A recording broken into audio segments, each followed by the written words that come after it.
episode of Top of the Morning. Joining us today is a wonderful woman named Rachel Rotenberg. Don't touch that dial, we'll be right back.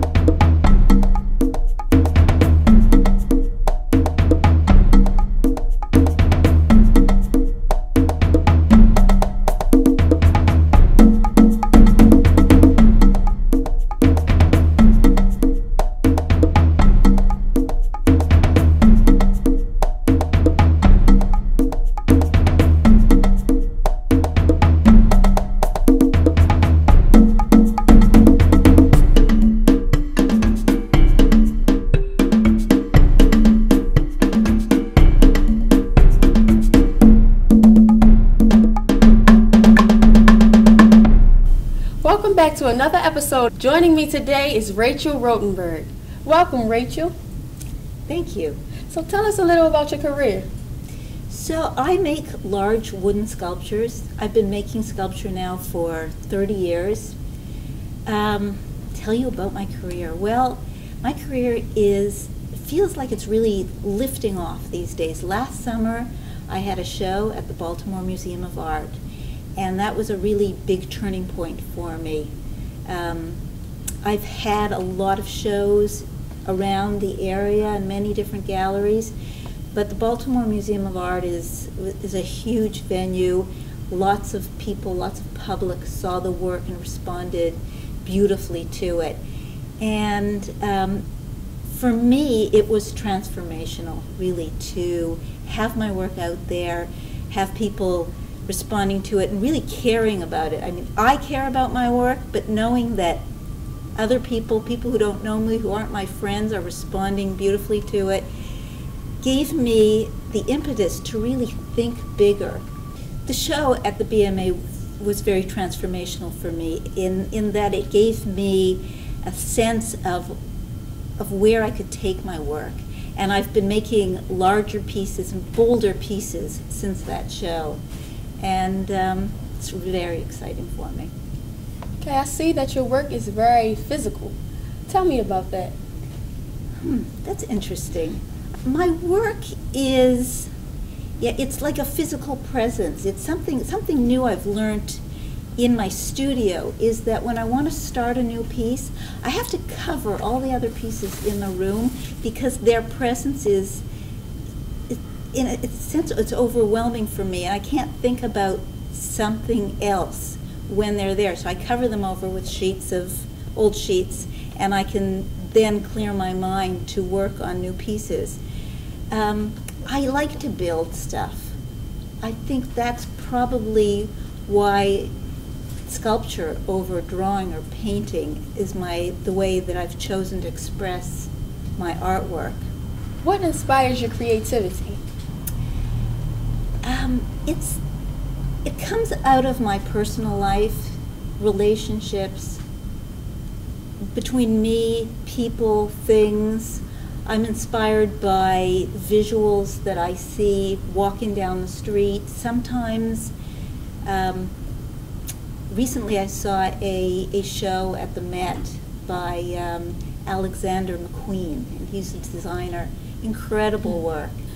And I didn't expect that from that I would walk out and think of a piece, but there was a bodice that he had, a leather bodice that the pieces were woven together, and something about that struck me. And I went home and I started drawing, and I made this big, beautiful piece that would not remind you of his dress at all, but I guess there's an energy that I'm picking up, and then I run with it. Something about the beautiful way in which he contoured that bodice, how the pieces were interwoven, just stuck with me. So really, it can come from anywhere. It can come from trees and bodies and other people's work. It's not imitative, but when something strikes me, it's emotional, and I pick up that and I work with it. The other thing that works for me is there's always a relationship in the work. So there are different parts speaking to each other. They come together, or they come apart, or they touch each other, or they don't. And I can bring that out with the forms, and I can bring it out with the color that I'll wash over the forms. And that's where the magic is for me. Sounds very interesting. How did you get started? I think I've always been involved in something creative, and that comes from my mother. My mother had my hands in clay. She took us to pottery lessons before I was in first grade. She had taught me how to knit.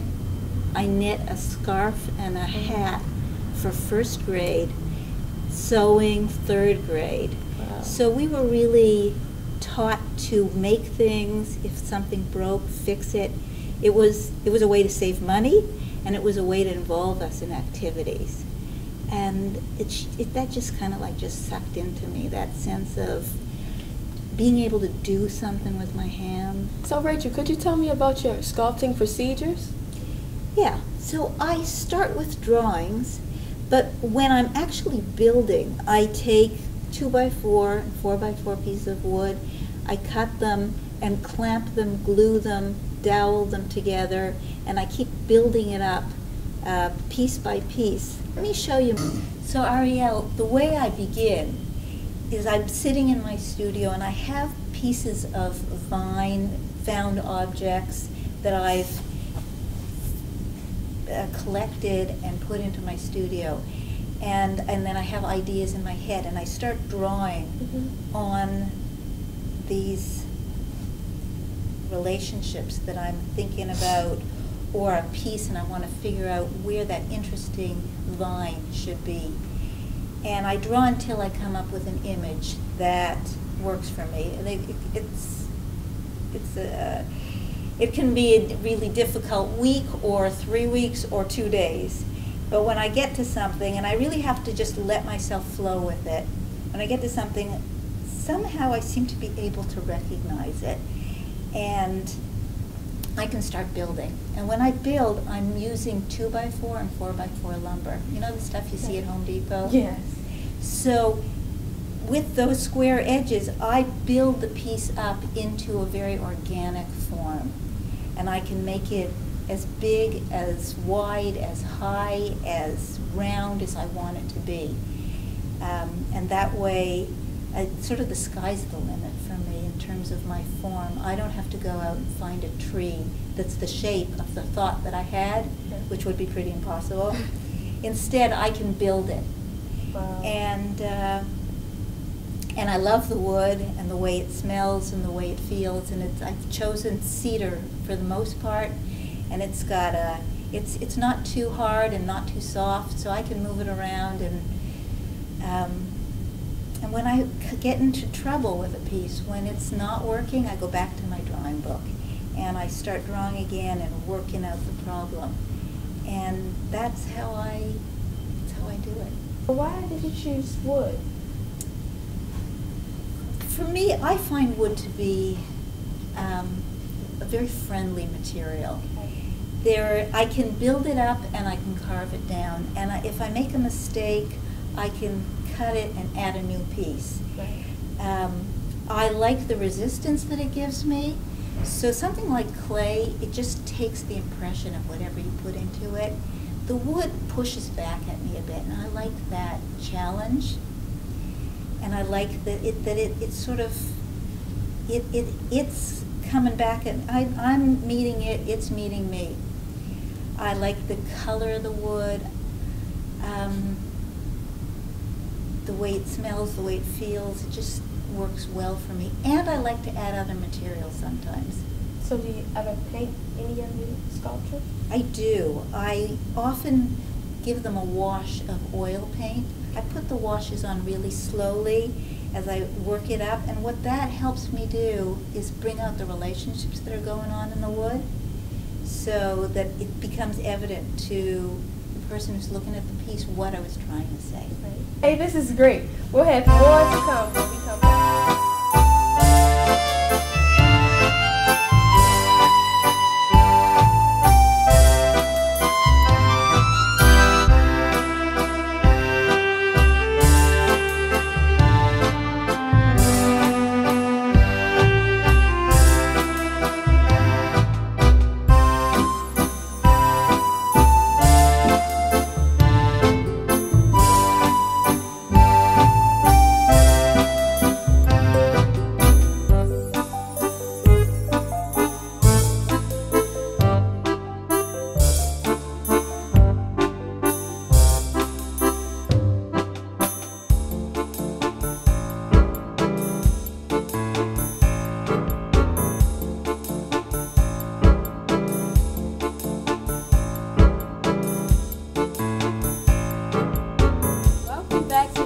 With Rachel, there were some great demonstrations you showed me.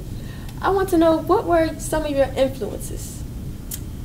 So, you know, when I was first starting to make sculpture, I looked a lot at David Smith's work. Okay. He's an American sculptor who did some terrific work. He's no longer with us.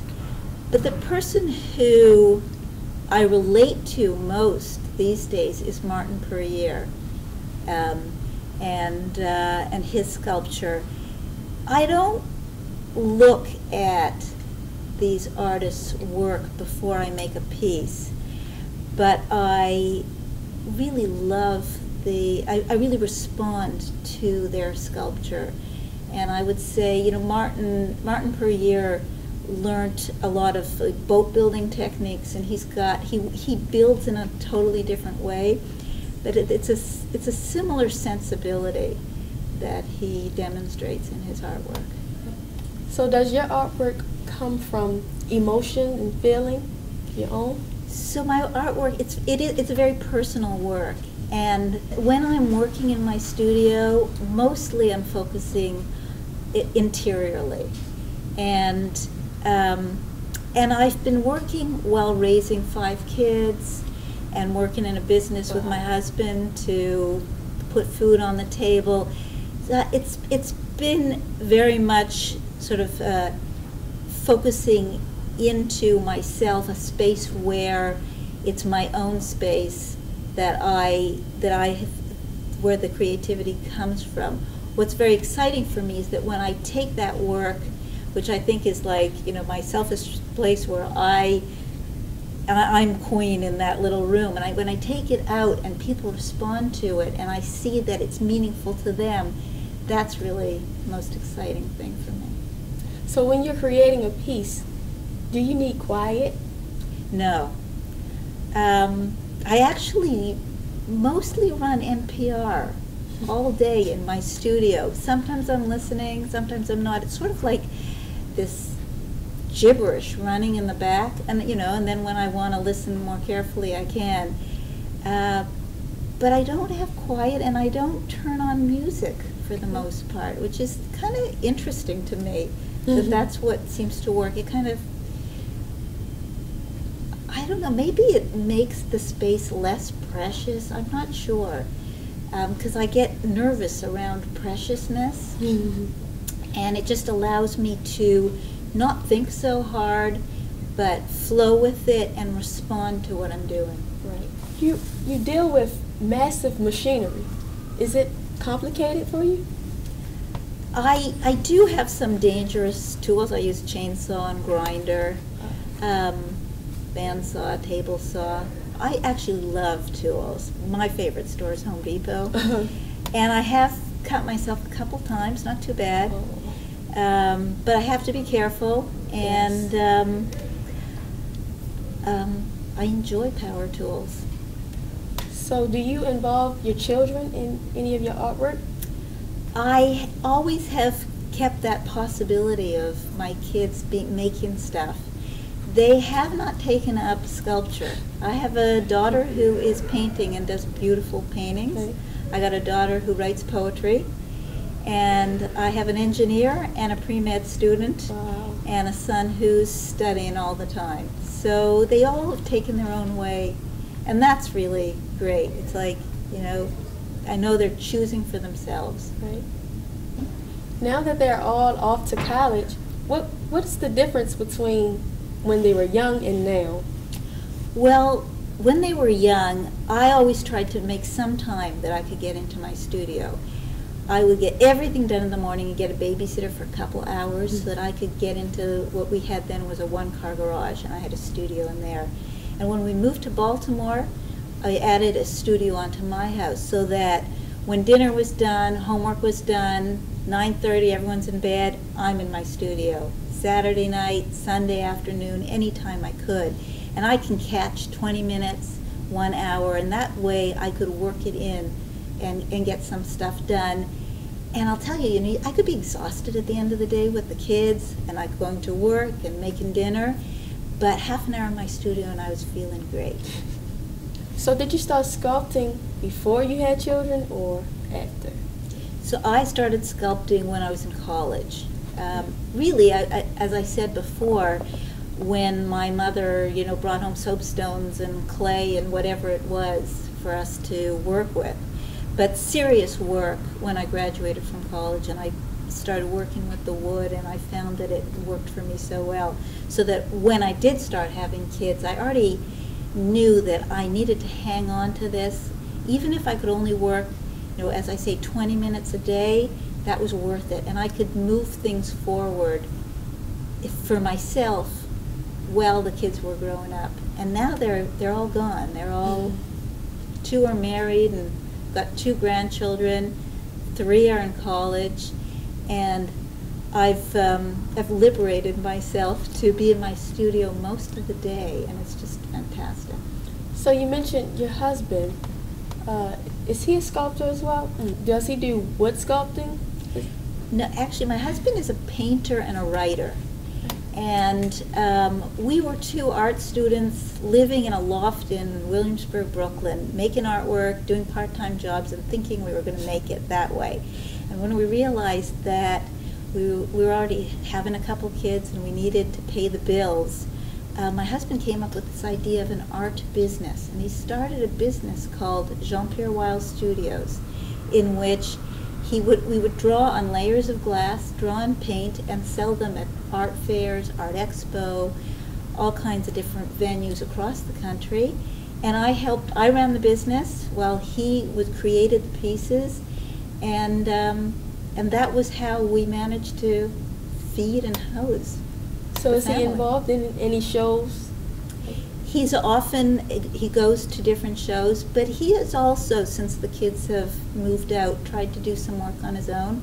He's been illustrating a book, and it's been great to be married to someone else who really values. I value his work and he values mine, and I would say he's been very helpful to me, because he can come into my studio with a fresh, he has no preconception about what the piece is supposed to look like. And he can really help me clarify things very quickly. So I have to say that my husband is responsible for a lot of the success of my work. Now, Rachel, what's up next in your career? Well, what's up next for me is that in March I have a show in Washington, D.C. at the Hillier Art Center. It's right near DuPont Circle.